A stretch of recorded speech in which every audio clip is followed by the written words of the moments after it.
Which future travel plans do you have? Where would you like to go if money was no object? Would a 12-year-old girl be able to hike about 100 miles in 4 days? Could a woman single-hand a 52-foot monohull with a few modifications? What size boat should I look to purchase for a solo trip around the world? Does liveaboard sailing satisfy your urge for adventure in the same way that hiking does? Or does the fact that it is also your home take away from it?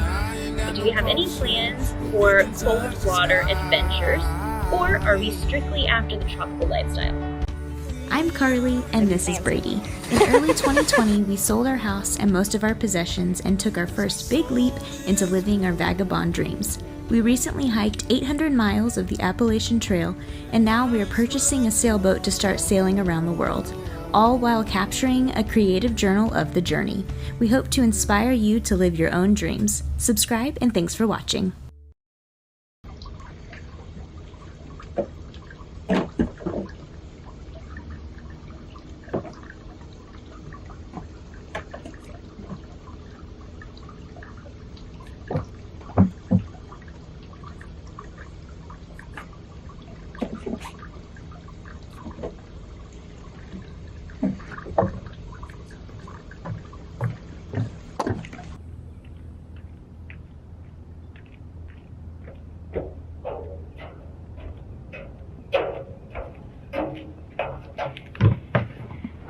So how do you get water on a boat? And no, jerry cans are not the only option. This might be something you haven't thought about. I know before we moved off-grid, we didn't really think about things like how to get power and water when you can't just turn on the faucet in your home and then have water. Until you're actually actively living off-grid, then you really don't think about these kinds of things. So how do we get water? I'd say probably the least fun and most intensive way to get water is the jerry can method. If you're somewhere where hauling water is kind of your only option, then you do it. Maybe your big boat can't get to the water spigot, so it's either on land, so you have to haul jerry cans to and from land, or maybe it is a really shallow marina or something like that. Then you take the jerry cans in your tender or on foot. If you're at a marina and they don't have water available at your parking area, then they usually have water where you can get fuel or do a pump out, and therefore your boat is going to be able to get up to those spots.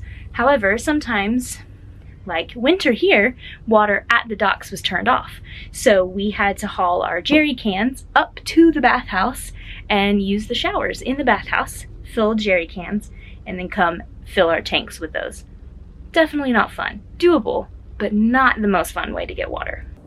Another option, and probably the most common, is to get water at your dock space at a marina. It's usually just right here. You have a hose, you plug it into the spigot, run the hose along the dock or through your boat like ours is right now, and you can just fill up. It's easy, it's no hassle. You've got your water hose. So yeah, it's not a big deal to do. Just run it and then you've got water. Exhibit A. Now, something you do have to take into account when getting water from unknown or potentially questionable sources, like marina water or filling up your jerry cans, is you don't know the quality of that water. Some people filter right at the hose. They have external filters they can attach to wherever they're getting water from and filter the hose as it goes into their tank or their jerry cans. This is also something that you might not necessarily know about beforehand or have access to be able to get that information on. But you need water, so you have to get water regardless of how good or bad it might be. So we filter our water with a Sawyer filter, tap filter. We use the Sawyer squeeze filters on trail. This one we just put on our faucet and then we filter like so. It is definitely a much cheaper filter system, especially one that is much cheaper but also extremely reliable and very good. We know that Sawyer filters are top-notch. They're amazing. I'm not getting paid to say that. We really do believe that. We hiked them on trail, so it only made sense when they came out with the tap filter, and we couldn't afford the big built-in system we wanted to definitely go with the Sawyer, and it'll do a fantastic job. The water filtration system we would really like to have is the Acuva. That is a UV filter, separate spigot, and it also has like a charcoal filter and a remineralization option. I mean, it is very intense, lots of parts, very good system. However, it's like $500+ and our Sawyer filter, which we definitely trust, was $40. So, you know, kind of a big difference there. And you get what you can afford and make your water drinkable. So that's what we've done. I'd say the best method is a water maker. We don't have one of those. Not everybody has one of those. So that's definitely not an option for everyone. They are expensive, they do take maintenance, and they do tend to be one of the things that break often. And if you're somewhere like we are right now, you probably don't want to make water in this water. For one thing, you're going to be going through filters like crazy. A water maker could do it, but it sure doesn't look appetizing now. One of the good things about having a water maker is you can go more remote. You're not restricted to where you can travel by how easily you can get water, where you can get water, if you can get water. It removes those limitations. Now, it does add maintenance, more spare parts that you need to carry, things of that sort, but you definitely have more freedom. A good example of this was our time in the Bahamas. Our lovely friends on Slow Motion have a portable water maker. It is a fully self-sustained unit. So it has a generator built in that takes gasoline, and then a separate unit that is the filters. So you can move it around. So they very kindly brought that over to our boat weekly once we met them and allowed us to use it to make water. We just siphoned some of our gasoline from our tender and refilled their little portable generator that comes with the unit, and we're able to make water, which was awesome. It really helped us to, one, not have to pay for water, because water is not always free. Here at the marina, it's included, so we don't pay extra additionally. In the Bahamas, typically you had to pay a fee to get water from a marina or an external source of any sort. This was not the case in Georgetown. They did have a free spigot that you could only access with your tender, so you did have to haul jerry cans, but it was free. So being able to make your own water is huge. It also eliminates the worry of where the water is coming from. You're able to test it, especially with the portable one, you're able to test it before it goes into your tanks if you would like. The built-in ones, I'm sure that you could build that in. That doesn't help if your tanks are the problem, but if they're not, or you know everything that's ever been put in there, you're the first owner and have had control of all of your water sources, then it's no issue. Another thing with water makers is you have to have the power to be able to run it. Some, the engines have to run to be able to run. Others require a separate generator. Some can run off your 12-volt system, so that is another thing to take into account, is if you've got the power to even run a water maker. Now, the fourth way to get water on a boat is rainwater catchment. This is definitely the least reliable way, unless you're somewhere that rains all the time, but it does work in a pinch or when it is raining. So yeah, how do we do that? Some people have built-in rainwater catchment systems into the boat, which I think is awesome. At first, when I heard about that, I was like, oh, the dirt on your boat, like, that's disgusting. You don't want to catch that, until we needed water. We definitely let the rain pour for a while to rinse the deck off before we start collecting it. And with those systems, you can do the same thing. Let the rainwater pour for a while before you turn, usually it's a valve that you can flip over and it will then collect right into your rain tank. Our system is very clean towel, there you go.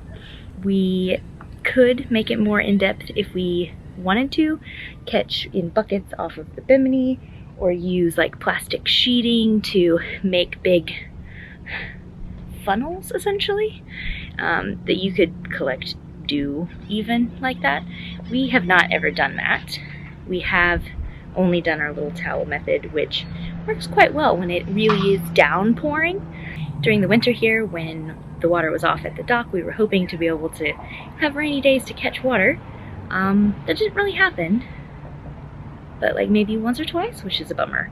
You know, it is what it is. We have done it here before. We also did it in the Bahamas some. It's a really great way to like fill in, catch water that is just happening freely, but it is not something that you can typically rely on unless you are somewhere during a rainy season that is an extremely rainy place. Those are all the ideas that we use and know about to get water on a boat. If you have some other ones that you maybe do in your off-grid lifestyle, then obviously we'd love to hear those. Leave those in the comments. But yeah, thanks for watching. It was nice having you here, and we'll see you next time with another video. Bye! Alright, so we had a few more questions added in the comment section of our Q&A video. So we figured there weren't enough to make a whole nother video, a whole nother episode, but we figured we would just answer one at a time and add them to the end of the next few videos. So our first question is, would we consider RV life? So, would we consider RV life? Yeah, I think so. We've talked about it several times. What our dreams are long term. Would we ever be interested in an RV? And we both have answered like, yeah, sure. There's a lot to see around the world within, that isn't necessarily coastal. Right. Whether that be in it's Europe a lot of land. or New Zealand or in the U.S. Actually, our original plan was to go to New Zealand for a year, buy an RV or camper van, something like that, do a year in New Zealand with the camper van, then sell followed it by a year, and then do the same thing in Australia for a year. Yeah. But because of COVID, the visas, all of that changed. Yeah. We weren't going to be able to get the work holiday visa like we wanted. And you can't travel there at all. Yeah, well, you couldn't travel there at all. But now you're limited to, I think, 6 months. Like because we're past the age of like doing the work holiday visas, I think we're limited to 6 months at a time. But it's still something that we're interested in potentially, especially if like I know I'm more interested in it in Europe. Than the U.S. specifically. Just there's so much, and yes, there's tons of history here too, but I've always been drawn to Europe. I did live over there for a little bit, and so I've always been drawn to doing that over there. I think you're less interested in van life and more interested in an RV. I don't know, the van life's okay. I like having a little more space. I mean, I'm interested in the van just because I'm like, I don't know, I think it's cool. I want to do an RV, but I want to do an RV not like going from like campground or RV park to RV park. Like off-grid. I want to do an off-grid RV. So basically it's the same thing as a camper van, but just a little more space. Yeah. You actually have a bathroom that, is you can shut a door on, or, an actual kitchen. Yeah. But anyway, yes.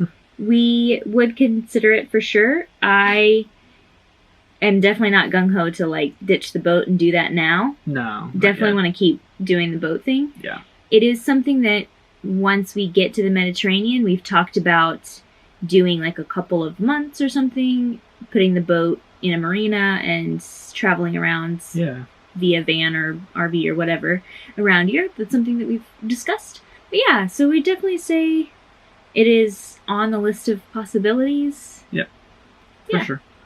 Definitely. But all right, well, thank you. If you guys have any other questions or ever have any questions, just leave them in the comments, and we'll do our best to like keep trying to answer them in our videos. And stuff like that. Maybe like this. See if this is a good system, then we may keep doing this. Yeah. Otherwise, we'll also potentially just respond to them in the comments. Yeah. So yeah. All right. Well, That's it. we will see you in the next video. Yep. Thanks for watching. Bye. Bye.